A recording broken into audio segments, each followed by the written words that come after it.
Assalamualaikum warahmatullahi wabarakatuh. A'udzu billahi minasyaitonir rajim. Bismillahirrahmanirrahim. Alhamdulillah wassalatu wassalamu ala Rasulillah. Amma ba'd. Sahabat Iqrawaz yang saya cintai, insyaallah dalam video kali ini saya akan melanjutkan logo atau logat yang berbahasa Sunda untuk bagian yang ke-7. Bismillahirrahmanirrahim. Qala al-musannif rahimahullahu ta'ala wa nafa'na bi ulumihi wa bi barakatihi. Amin ya rabbal alamin. Ma hukmus syari'i, kumaha ari hukum syara'na fi ilmi tajwidi dina ilmu tajwid. Fi ilmi tajwidi dina ilmu tajwid.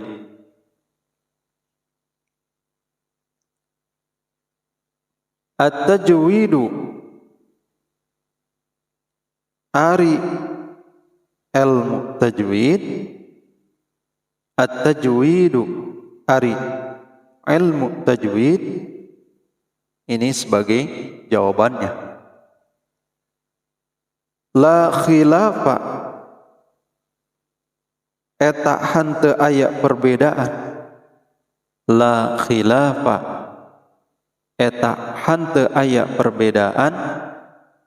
Fi annahu, dina sanyanyana eta ilmu tajwid. Fi annahu, dina sanyanyana eta ilmu tajwid. Fardu kifayatin, eta fardu kifayah. Fardu kifayatin, eta fardu kifayah. Wal amalu bihi, jeung ari ngamalkeun ilmu tajwid. Wal amalu bihi, jeung ari ngamalkeun ilmu tajwid. Wal amalu bihi, jeung ari ngamalkeun ilmu tajwid. Eta fardu ainin, hukumna fardu ain. Eta fardu ainin, hukumna fardu ain. Ala kulli muslimin, ka saban-saban muslim pamegat. Ala kulli muslimin, ka saban-saban muslim pamegat. Wa muslimatin, ka saban-saban muslim istri.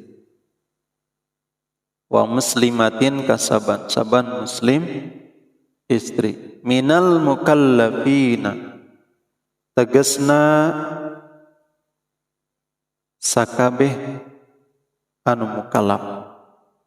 Minal mukallafina, tegasna sakabeh anu mukallaf. Sahabat Iqrawaz, mari kita simak.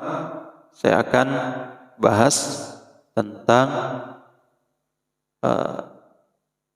penjabarannya atau penjelasan yang lebih luas. Sin ini arti dari soal atau pertanyaan. Maka musannif di sini bertanya, menyediakan pertanyaan, dan beliau pun menyediakan jawaban. Beliau yang bertanya dan beliau juga yang menyiapkan jawabannya. Ma hukmus syari'i, apa hukumnya menurut syara' atau menurut syar'i fi ilmi tajwid, tentang ilmu tajwid. Jadi pertanyaannya, hukum ilmu tajwid itu menurut ilmu syar'i atau menurut syariah seperti apa?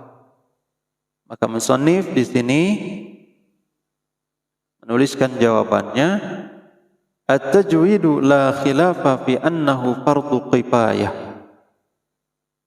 Hukum ilmu tajwid itu menurut syariat Islam la khilafa, tidak ada perbedaan, fi annahu, yaitu dalam status hukumnya ilmu tajwid itu fardu kifayati, yaitu fardu kifayah. Jadi intinya begini, menuntut ilmunya, mempelajarinya, memiliki gitu ilmu tajwid ini hukumnya fardu kifayah. Ya, fardu kifayah ini tentunya sahabat Iqra semua sudah pada tahu lah fardu kifayah ya. Nah, itu dalam status mempelajari atau memiliki ilmu tajwid. Jadi dihukumi ilmu tajwid itu fardu kifayah. Jadi kalau dalam satu kampung atau dalam satu wilayah, contoh misalkan dalam satu perkampungan ada seseorang di antaranya yang sudah mempelajari ilmu tajwid atau sedang mempelajari ilmu tajwid, maka yang lain ikut gugur kewajibannya karena sudah ada yang mempelajarinya. Lain soal jika semua orang di situ tidak ada yang mempelajari atau tidak ada yang mempunyai ilmu tentang ilmu tajwid tersebut. Nah, ini fardu kifayah itu seperti itu ya. Nah, tapi perlu kita ketahui lanjutan dari jawabannya, wal amalu bihi. Sedangkan mengamalkan ilmu tajwid itu, jadi menggunakannya, mengamalkannya ketika kita baca Al-Quran, maka hukum ilmu tajwid fardu ainin, menjadi fardu ain. Menggunakan ilmu tajwid itu hukumnya fardu ain. Jadi ketika kita membaca Al-Quran itu tidak bisa ditawar lagi, harus menggunakan tajwid karena harus sesuai sebagaimana yang telah diajarkan baginda Rasulullah sallallahu alaihi wasallam. Jika beliau membaca Al-Quran sesuai dengan tajwidnya, dengan tata caranya, panjang pendeknya, makhrijul hurufnya dan lain sebagainya yang kita kenal dengan tajwid, maka kita pun sebagai umatnya harus membaca sesuai dengan bacaan yang dicontohkan beliau baginda Nabi besar Muhammad sallallahu alaihi wasallam. Nah, seperti itu sahabat. Jadi hukum mempelajarinya fardu kifayah atau memilikinya, tapi dalam mengamalkannya wal amalu bihi fardu ain.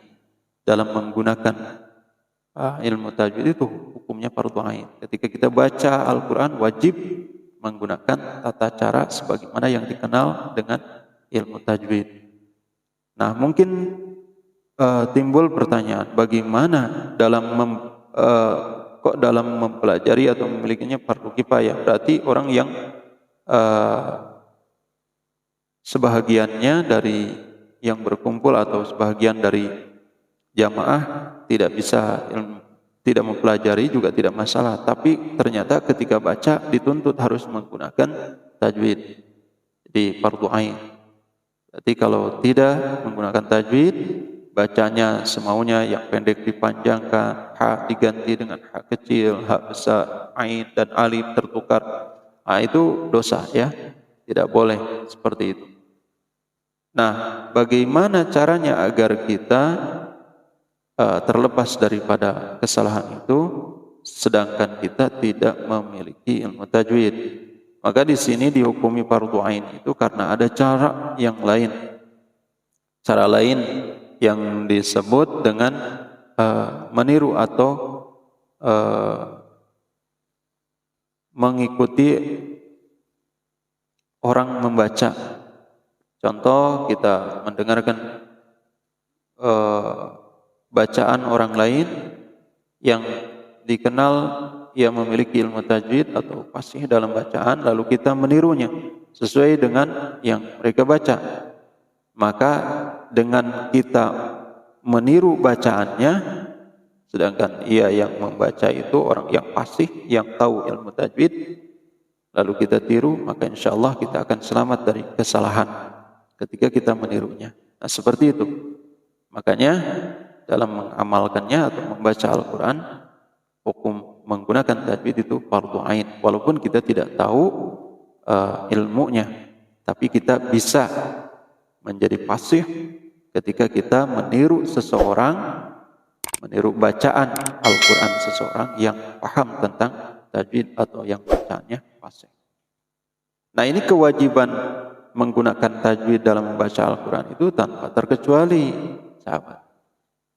Jadi untuk semua, ala kulli muslimin wal muslimatin, ala kulli muslimin, baik itu muslim yang laki-laki, wa muslimatin, atau yang muslim perempuan, minal mukallafina, tegasnya mah untuk seluruh yang mukallaf. Yang mukallaf itu orang akil balik ya, maka itu terkena dengan kewajiban menggunakan ilmu tajwid atau menggunakan tajwid dalam membaca Al-Quran sebagaimana bacaan baginda Nabi besar Muhammad sallallahu alaihi wasallam. Wallahu a'lam bishawab.